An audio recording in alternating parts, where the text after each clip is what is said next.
దక్షిణ కాశీగా పేరుగాంచిన ప్రసిద్ధ పుణ్యక్షేత్రమైన వేములవాడ శ్రీ రాజరాజేశ్వర స్వామి క్షేత్రానికి భక్తులు పోటెత్తారు. వివిధ ప్రాంతాల నుంచి భక్తులు పెద్ద సంఖ్యలో తరలి రావడంతో రాజన్న క్షేత్రం శివనామ స్మరణతో మారుమోగింది. ఉదయం తెల్లవారుజాము నుంచే భక్తులు స్వామివారి దర్శనానికి క్యూ లైన్ లో బయలుదేరారు. ఆలయ ధర్మగుండంలో స్నానాలు ఆచరించి కోడిమొక్కులు తలనీనాలు సమర్పించుకున్నారు. భక్తులు మేడారం సమ్మక్క సారలమ్మ జాతర కంటే ముందుగా రాజన్నని దర్శించుకోవడం మేడారం సమ్మక్క సారలమ్మ భక్తుల ఆనవాయితీ.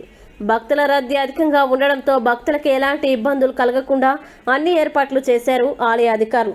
అలాగే అయోధ్యలో రామ మందిర ప్రారంభోత్సవం సందర్భంగా ఆలయ అర్చకులు రాజన్న ఆలయంలో ప్రత్యేక పూజలు నిర్వహించారు.